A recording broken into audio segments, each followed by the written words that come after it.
నూతన సంవత్సరం సందర్భంగా ఏపీలో మద్యం అమ్మకాలు జోరందుకున్నాయి.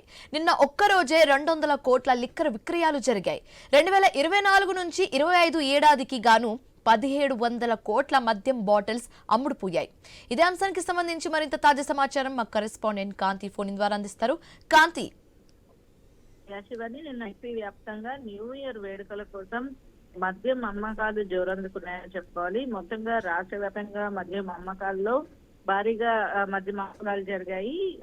ఏదైతే బార్లు అలాగే వైన్ షాప్స్ ని కూడా అంటే టైం ఎక్స్టెండ్ చేయడంతో ప్రతిరోజు 10 గంటలకి మూసివేయడంతో పాటుగా బార్స్ అయితే 11 గంటలకి క్లోజ్ చేస్తారు. అయితే నిన్న 12 గంటల వరకు వైన్ షాప్స్ అలాగే బార్ అండ్ రెస్టారెంట్లు 1 గంట వరకు కూడా అనుమతి ఇవ్వడము, దాంతో పాటుగా న్యూ ఇయర్ వేడుకల్లో మద్యం ఏర్లై పారిందని చెప్పుకోవాలి. మొత్తంగా రాష్ట్ర వ్యాప్తంగా ఉన్నటువంటి నిన్న ఒక్కరోజే 200 కోట్ల రూపాయల లిక్కర్ సేల్స్ జరిగినట్లుగా తెలుస్తున్నారు. అలాగే 2024-25 ఏడాదికి గాను 1700 కోట్ల రూపాయలు పూర్తిగా ఏపీలో మద్యం అమ్మకాలు జరిగినట్లుగా కూడా అధికారికంగా లెక్కలు చెప్తూ ఉన్నాయి. ఈ నేపథ్యంలో భారీగా లిక్కర్ సేల్స్ అయితే నిన్న జరిగినట్లుగా తెలుస్తోంది.